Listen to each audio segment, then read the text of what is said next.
Hello नमस्कार दोस्तों, स्वागत है आपका अपने ही चैनल पीपी स्टडी पॉइंट में।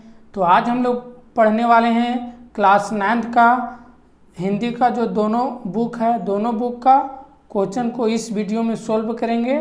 और जो भी क्वेश्चन आप लोग देखिएगा सब इम्पोर्टेंट है एग्ज़ाम के लिए और इससे बाहर एग्ज़ाम में पूछेगा ही नहीं।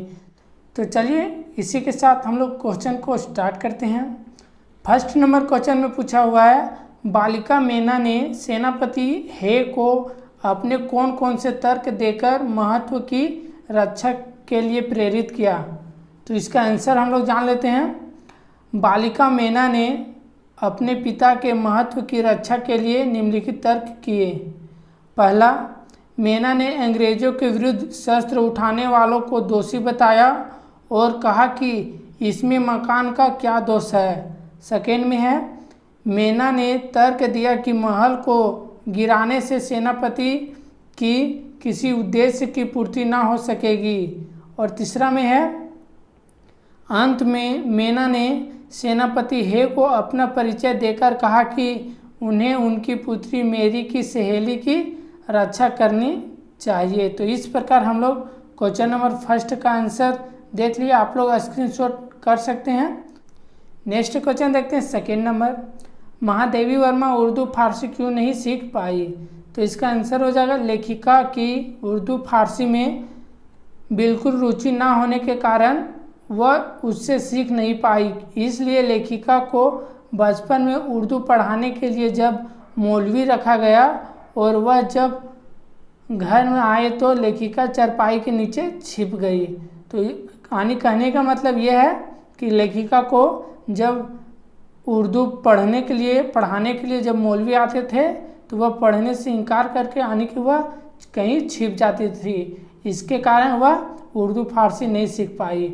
अब नेक्स्ट क्वेश्चन देखते हैं थर्ड नंबर क्वेश्चन में पूछ रहा है, कोयल की कूक सुनकर कवि की क्या प्रतिक्रिया थी। तो इसका आंसर हो जाएगा, कोयल की कूक सुनकर कवि को ऐसा लगता है जैसे कोयल उसके लिए कोई संदेशा लेकर आई है। संदेश शायद महत्वपूर्ण है, नहीं तो कोयल सुबह होने तक का इंतजार करती। तो इस प्रकार हम लोग क्वेश्चन नंबर थर्ड का भी आंसर जान लिए। नेक्स्ट क्वेश्चन देखते हैं 4 नंबर,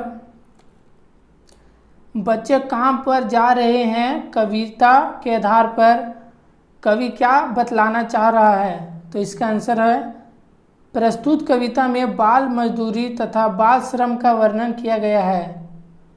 कवि ने बाल मजदूरी के कारण बच्चों से उनका बचपन छीन जाने की पीड़ा को जताने का प्रयास किया है। कवि यहाँ उन सामाजिक व आर्थिक परिस्थितियों की ओर हम सबका ध्यान आकर्षित करना चाहते हैं जिनके कारण बच्चे अपना बचपन खो देते हैं, उनकी शिक्षा नहीं हो पाती तथा वे बाल मजदूरी पर विवश हो जाते हैं। तो इस प्रकार हम लोग क्वेश्चन नंबर 4 का भी आंसर जान लिए, आप लोग स्क्रीनशॉट कर सकते हैं। जितना भी क्वेश्चन बताया जा रहा है एग्जाम के लिए इम्पोर्टेंट है। नेक्स्ट क्वेश्चन देखते हैं 5 नंबर, मेना जड़ पदार्थ मकान को बचाना चाहती थी पर अंग्रेज उसे नष्ट करना चाहते थे, क्यों। तो इसका आंसर हो जाएगा, मेना अपने मकान को बचाना चाहती थी क्योंकि वह उसी मकान में पली बड़ी थी। वह मकान उसकी पैतृक धरोहरी थी, उसी में मेना का बचपन की, पिता की, परिवार की यादें समाई हुई थी। वह उसके जीवन का भी सहारा हो सकता था, इसलिए वह उसे बचाना चाहती थी। नाना साहब ने अंग्रेज सरकार को बहुत हानि पहुंचाई थी। अंग्रेज के लिए वह राजमहल उनके दुश्मन नाना साहब की निशानी था। वे उनकी हर निशानी को मिट्टी में मिलाना चाहते थे ताकि देश में फिर से कोई अंग्रेज के विरुद्ध आवाज़ ना उठा पाए। तो इस प्रकार हम लोग क्वेश्चन नंबर 5 का भी आंसर जान लिए।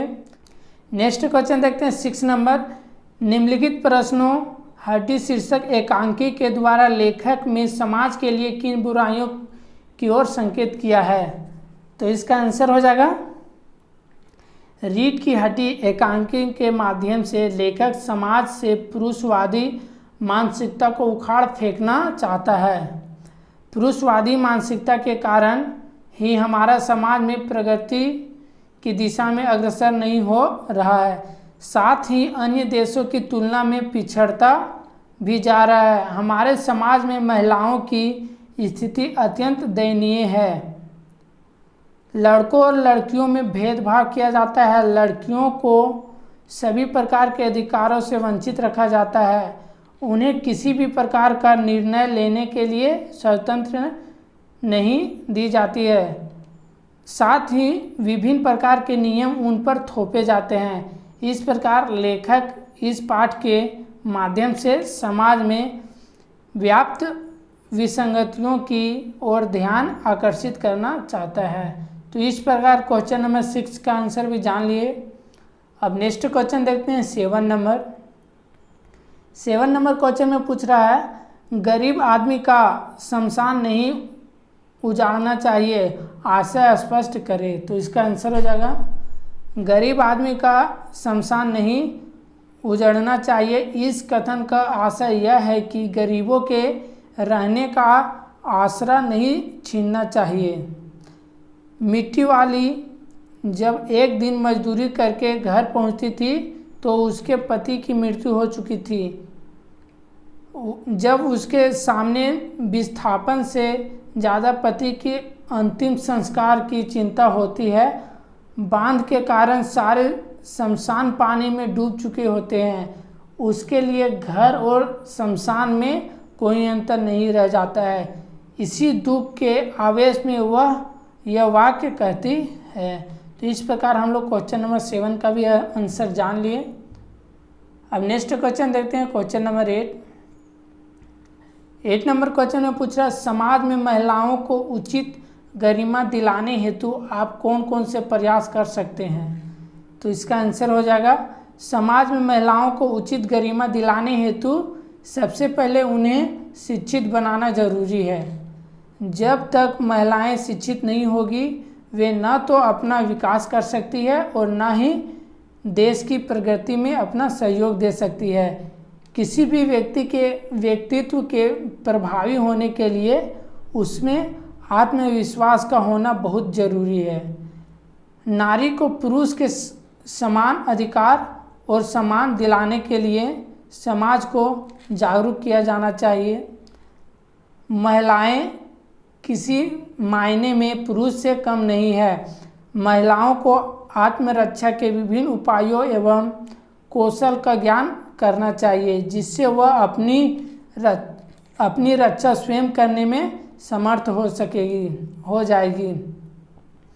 महिलाओं के कल्याण के लिए सरकार द्वारा बनाई गई सभी योजनाओं को लागू करवाने की कोशिश करनी चाहिए और हर एक महिला का उसका फायदा मिलना चाहिए। हमें यह भी याद रखना चाहिए कि महिलाएं विकसित और उन्नत नहीं है तो देश के सभी उज्जवल भविष्य की कामना नहीं की जा सकती है।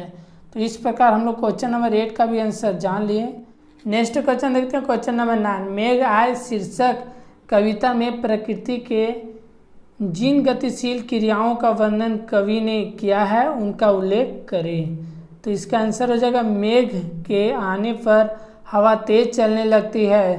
तेज हवा से घर घूमने लगते हैं, दरवाज़ा और खिड़कियां खुलने बंद होने लगती है, लताएं डोलने लगती है और तालाब में भी उथल पुथल होने लगता है। इसके अलावा आसमान में बिजली चमकने लगती है।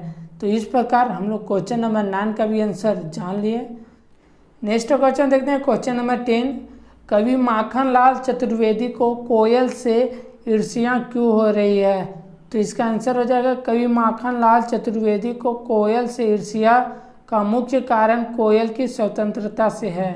वह आकाश में स्वतंत्र में उड़ान भर रही है और कवि जेल में काल कोठरी में बंद है। कोयल गाकर अपने आनंद को प्रकट कर रहे हैं, पर कवि के लिए तो रोना भी एक बड़ा गुनाह, जिसके लिए जिसके लिए उसे दंड भी मिल सकता है। तो इस प्रकार हम लोग क्वेश्चन नंबर 10 का भी आंसर जान लिए। नेक्स्ट क्वेश्चन देखते हैं, क्वेश्चन नंबर 11। बालिका मेना के चरित्र की कौन सी विशेषताओं का आप अपनाना चाहेंगे और क्यों? तो इसका आंसर जान लेते हैं। बालिका मेना के चरित्र की निम्नलिखित विशेषताएं हम अपनाना चाहेंगे। पहला हो गया पैतृक धरोहर और प्रेम धर्म की भावना। दूसरा हो गया निर्भय तथा आत्म बलिदान की भावना। तीसरा हो गया वह एक साहसी तथा वाक चतुर बालिका थी। और चौथा माऊकता और तर्कशीलता। तो इस प्रकार क्वेश्चन नंबर 11 का भी आंसर जान लिए।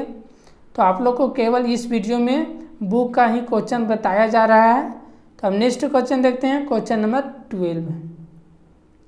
12 नंबर क्वेश्चन में पूछ रहा है, लेखिका महादेवी वर्मा ने अपने माँ के व्यक्तित्व के किन किन विशेषताओं का उल्लेख किया है? लेखिका ने अपनी माँ के व्यक्तित्व की निम्नलिखित विशेषताओं का उल्लेख किया है। पहला, उन्हें हिंदी तथा संस्कृत का अच्छा ज्ञान था। दूसरा, वे धार्मिक स्वभाव की महिला थी। तीसरा, वे पूजा पाठ किया करती थी तथा ईश्वर में आस्था रखती थी। और चौथा, लेखिका की माता अच्छे संस्कार वाली महिला थी तथा वह लिखा भी करती थी। तो इस प्रकार हम लोग क्वेश्चन नंबर 12 का आंसर जान लिए। अब नेक्स्ट क्वेश्चन देखते हैं 13 नंबर। वज्रभूमि के प्रति कवि रसखान का प्रेम किन किन रूपों में अभिव्यक्त हुआ है? तो इसका आंसर हो जाएगा, कवि को वज्रभूमि से गहरा प्रेम है। वह इस जन्म में ही नहीं अगले जन्म में भी वज्रभूमि का वासी बने रहना चाहता है। ईश्वर अगले जन्म में उसे गवाला बनाए, गाय बनाए, पक्षी बनाए तथा पत्थर बनाए। वह हर हाल में वज्रभूमि में रहना चाहता है। तो इस प्रकार क्वेश्चन नंबर 13 का आंसर जान लिए। नेक्स्ट क्वेश्चन देखते हैं 14 नंबर।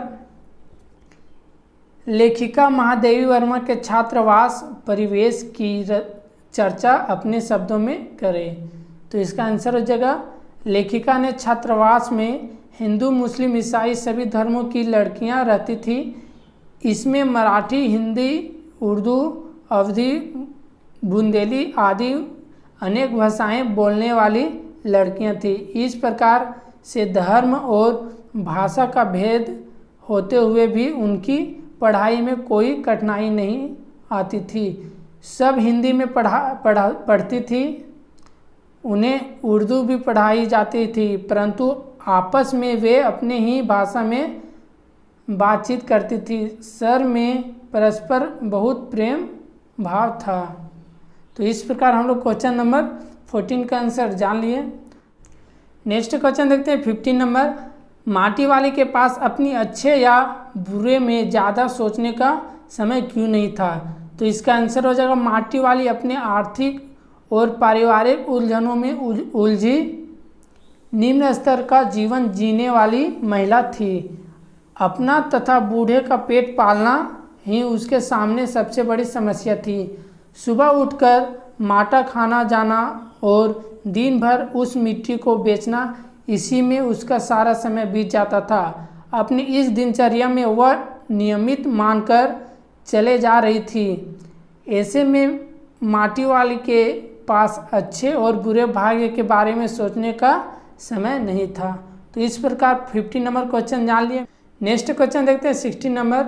माटी वाली का रोटियों का इस तरह हिसाब लगाना उसकी किस मजबूरी को प्रकट करता है? तो इसका आंसर हो जाएगा, माटी वाली का रोटियों का हिसाब लगाना उसकी गरीबी, फटे हाल और आवश्यकता की मजबूरी को प्रकट करता था। माटी वाली दिन भर के अधिक परिश्रम के बाद भी इतना नहीं कमा पाती थी कि जिससे वह अपना तथा अपने बूढ़े बीमार पति का पेट भर सके। तो इस प्रकार क्वेश्चन नंबर 16 का आंसर जान लिए। नेक्स्ट क्वेश्चन देखते हैं 17 नंबर। सर थॉमस हे के मेना पर दया भाव के क्या कारण थे? तो इसका आंसर हो जाएगा, सर थॉमस के मन में एक छोटी सी बालिका के प्रति दया का भाव उत्पन्न हो गया, क्योंकि वह तो एक छोटी ईमानदार और प्यारी बालिका थी। सर थॉमस हेज स्वभाव से कुछ दयालु थे, क्योंकि वह स्वयं एक पुत्र के पिता थे। तो इस प्रकार हम लोग क्वेश्चन नंबर 17 का आंसर जान लिए। नेक्स्ट क्वेश्चन देखते हैं 18 नंबर। लेखिका महादेवी वर्मा के बचपन के समय लड़कियों के प्रति समाज की सोच कैसी थी? मेरे बचपन के दिन पाठ के आधार पर स्पष्ट कीजिए। तो इसका आंसर हो जाएगा लेखिका महादेवी वर्मा के बचपन अर्थात 20वीं शताब्दी के आसपास लड़कियां के प्रति समाज की सोच अच्छी नहीं थी। लोग लड़कियों को बोझ समझकर उनसे ज़्यादा से ज़्यादा छुटकारा पा लेना चाहते थे। वे लड़कियों के पैदा होते ही उन्हें मार देते थे। तो इस प्रकार क्वेश्चन नंबर 18 का आंसर जान लिए। आप लोग को जितना भी क्वेश्चन बताया जा रहा है सब स्क्रीनशॉट कर लीजिएगा, नोट्स कर लीजिएगा। 19 नंबर क्वेश्चन देखेंगे। एक लकुटी और कमरिया पर कवि सब कुछ निछावर करने को क्यों तैयार थे? तो इसका आंसर हो जाएगा कवि के लिए सबसे महत्वपूर्ण है कृष्ण। वह उनके लिए आराध्य देव है, इसलिए कृष्ण की एक एक चीज़ उसके लिए महत्वपूर्ण और प्यारी है। कृष्ण गायों को चराते समय लकुटी और कमरिया अपने साथ रखते थे। यह कोई साधारण वस्तु ना होकर कृष्ण से संबंधित वस्तुएं हैं। यही कारण है कि कृष्ण की लाठी और कंबल के लिए कवि अपना सर्वस्व निछावर करने को तैयार है। भगवान के द्वारा धारण की गई वस्तुओं का मूल्य भक्त के लिए परम सुखकारी होता है, क्योंकि वह समस्त सुखों को मात देने वाला होता है। तो इस प्रकार क्वेश्चन नंबर 19 का आंसर जान लिए। नेक्स्ट क्वेश्चन देखते हैं 20 और लास्ट। 20 नंबर क्वेश्चन में पूछ रहा अर्धरात्रि में कोयल की चीख से छवि को क्या आदेश है? तो इसका आंसर हो जाएगा अर्धरात्रि में कोयल के चीखने से कवि को अनेकों संदेश होते हैं, जैसे कोयल पागल तो नहीं हो गई है या कोई संदेश लेकर आई है, या शायद वह किसी कष्ट में है, या वह किसी की कैद में है जो उसके पेट भर खाने को नहीं देता, या यह भी हो सकता है कि वह क्रांतिकारियों के दुख से द्रवित होकर चीख रही हो। तो इस प्रकार क्वेश्चन नंबर 20 का आंसर जान लिए। तो आप लोग को जितना भी क्वेश्चन बताया गया है एग्ज़ाम के लिए इम्पोर्टेंट है और एग्ज़ाम में इससे बाहर पूछेगा नहीं। तो आप लोग ध्यान से पढ़ लीजिएगा। अब मिलते हैं नेक्स्ट वीडियो में। जय हिंद।